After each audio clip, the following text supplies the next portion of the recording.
Now FAU is coming off a bad loss, which makes this week for Memphis all the more important. Battle for Atlantis. Yeah. How excited are you? Starts with Michigan tomorrow night. Oh yeah, we got our work cut out for us, man, and I think a lot of cleaning up has to be done.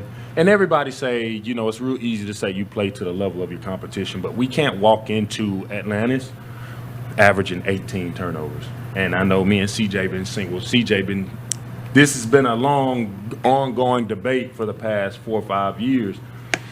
I just don't understand why we can't take care of the ball. I mean, and it's different players. This is year in, year out with different players. Now, listen, I'm not. Turnovers are always bad. Don't do it. Don't turn the ball over. I would say 3 games in, I can't say whether or not turnovers are a problem for this year's squad. I know it's been a problem in the past 3, 4, 5 years. I would be banking on it being a problem right now. There's got to be a way for them to take care of the ball. And you can get away with that when you're playing. And sometimes you can get away with that when you're playing like the East Carolinas of the world. But in this tournament with Michigan, take Michigan out. I don't know what the hell they're doing.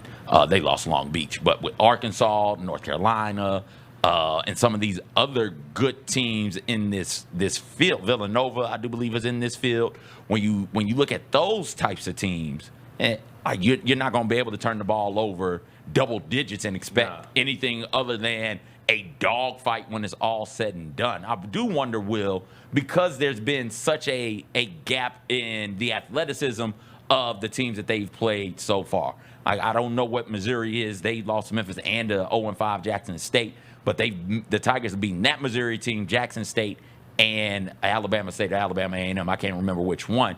Now they're playing like a Michigan, a potential Arkansas matchup, potential Villanova or North Carolina matchups, and that athleticism is there. As a player, what's the difference, and how do you handle that difference in athleticism when you are significantly more athletic than one team 1 week, and then the next week the other team is on the same level as you athletically? See, and I think that is what makes the difference. That is what makes the difference between a good player and a great player. And I'll be the first to admit I was super guilty.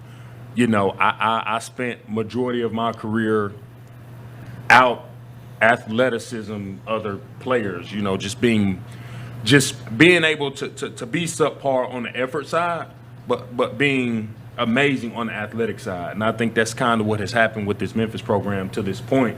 But now these guys are going to have to actually play and be basketball players and be athletic, because you're going to have teams, just like you said, are as equally or just as athletic, are the same size or bigger.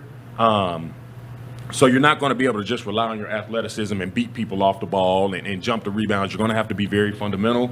You're going to have to box out. You're going to have to communicate. You're going to have to call screens. You're going to have to touch hands on defense when you're passing people off. There's a lot of fundamental things that you have to do. Like you're going to have to be very Christian Brothers-esque. I make fun of my guys all the time. But them back doors, that very fundamental elementary stuff that they kill all them athletic teams with.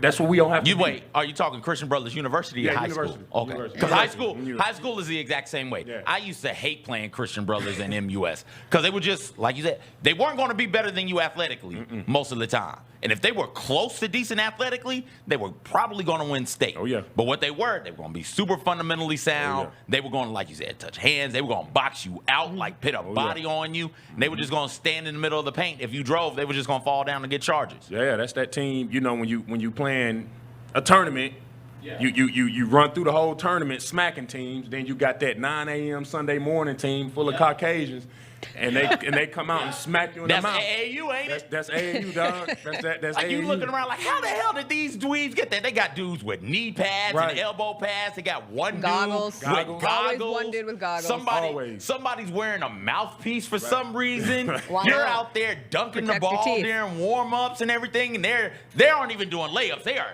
jump stop, shot fake, and then they go up Yeah, during the man. warm-ups, and you come out there and you're down 20 already. It's like, Yeah, good grief, yeah. where did they come from? That's how the Tigers gonna have to play in this tournament, man. They're gonna have to put that on top of that athleticism and just communicate and stick together and play, because it's gonna be a rough one, man. It's always tough when you got somebody just as athletic as you. So you gotta whoever's the most fundamental, who's ever those 50-50 balls, whoever diving on the floor first, those are teams that come out on top.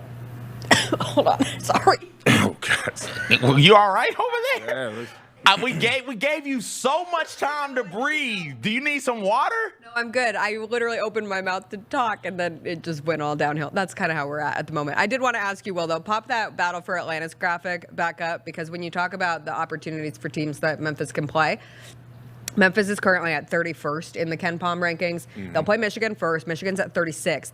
But even with the opportunity, if Memphis were to win, and I'm really rooting for Arkansas to win their first-round matchup against Stanford, because I think it would be a lot of fun. We very rarely have the opportunity to see Memphis-Arkansas games. Arkansas 29th in Ken Palm. The opportunities are abound. If Memphis were, what does a good Thanksgiving week tournament look like to you? Obviously, best case scenario, Memphis wins it all. They're the champion. But second best scenario for you, or at least a situation where you are leaving this weekend feeling confident? Man, I'm looking at this. Championship game, man. I just don't see, based off what I've seen thus far in this season with both those teams. Now Arkansas got a solid squad. They got a real solid squad. Now, obviously, you got that 17th Lawson that's going to be looking for some get back.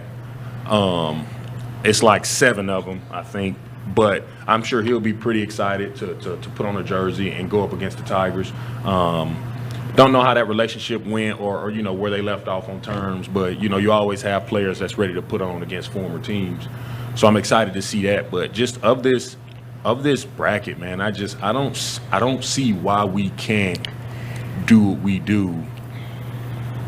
Man, I mean, you got UNC. I'd love to see a UNC Memphis matchup,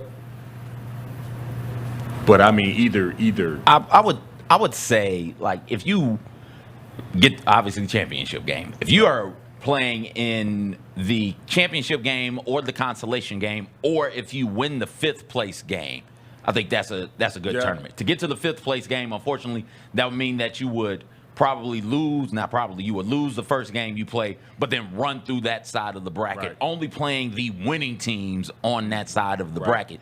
Coming out of there with 1 loss, I think there's no shame in that. Coming out of there with 2 losses, that might not be, especially if you're losing on the loser side of the bracket. Right. You start to think a little bit. But if you get 1 loss out of this tournament, I think you look at the Memphis Tigers, you say, okay, there's something there. That's a they good probably trip. grabbed a handful of quad 1 wins in the process. Right. That's a good trip. And this and to Jessica's point, this is a very, very, very, can't stress it enough, very, very, very important tournament, because when it comes to conference play, we don't play nobody.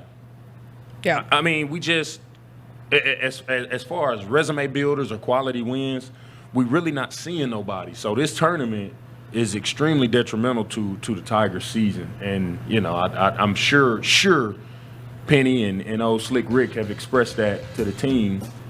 But we got to get the W's while we can, because these opportunities, are slim to none when we play during conference.